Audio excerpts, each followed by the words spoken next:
Baby टर्टल्सला भेटून आम्हाला जीवन फुलवण्याचं रहस्य उलगडत होतं. पण जीवन फुलवताना संघर्ष करावा लागतो. त्या संघर्षाची साक्ष देत उभा असलेला बाणकोट किल्ला म्हणजेच हिम्मतगड आम्हाला खुणावत होता. आम्ही छान नाश्ता करून हिम्मतगडावर पोहोचलो. या वेळास टर्टल फेस्टिवलच्या टूर मध्ये आपण आलेलो आहोत बाणकोट किल्ल्यावर म्हणजे हिम्मतगडावर. आणि हा संपूर्ण परिसर आणि सगळा व्ह्यू तुम्ही इथे बघू शकता. रत्नागिरी जिल्ह्यातील सावित्री नदी किनारी हा विस्तीर्ण किल्ला आहे. मध्ययुगीन काळात मंदारगिरी म्हणून ओळखला जाणारा हा भुईकोट किल्ला श्री कान्होजी आंग्रे यांनी जिंकून स्वराज्यात आणला व त्याचे नाव हिम्मतगड असे ठेवले. वेळास कासव महोत्सवाला येताय ना, मग थोडा वेळ काढून या किल्ल्याला नक्की भेट द्या. हर हर हर हर. किल्ला बघून झाल्यावर भूक जाणवू लागली. आम्ही आमच्या होमस्टेकडे परतीचा प्रवास सुरू केला. वाटेत दिसणारी जुनी कौलारू कोकणी घरे, सागर किनारे आमची सोबत करत होते. होमस्टेच्या मागेच असणारी काजू पोफळीची बाग मनाला भुरळ घालत होती.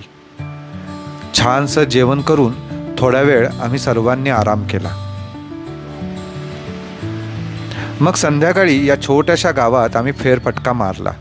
रामेश्वर, भैरवनाथ आणि दुर्गादेवी या जुन्या मंदिरांना भेट दिली.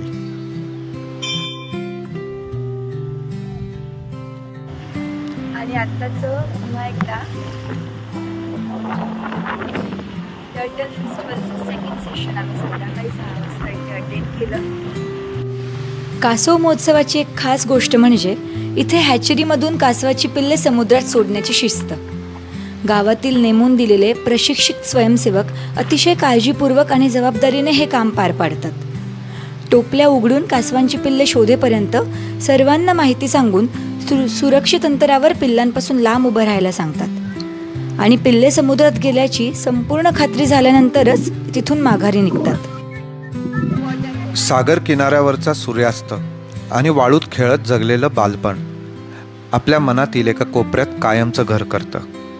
संध्याकाळी 7 वाजता टर्टल कॉन्झर्वेशनचे जनक श्री मोहन उपाध्ये यांच्या घरी या संपूर्ण उपक्रमावर आधारित डॉक्युमेंटरी दाखवली जाते.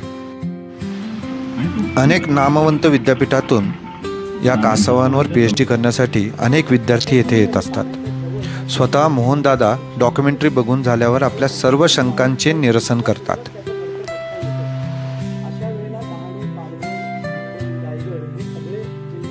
इतका अविस्मरणीय दिवस घालवल्यानंतर रात्री गप्पा गोष्टी करत सर्वजण झोपी गेले. आता ओढ होती हरिहरेश्वर मंदिराची. Stay tuned.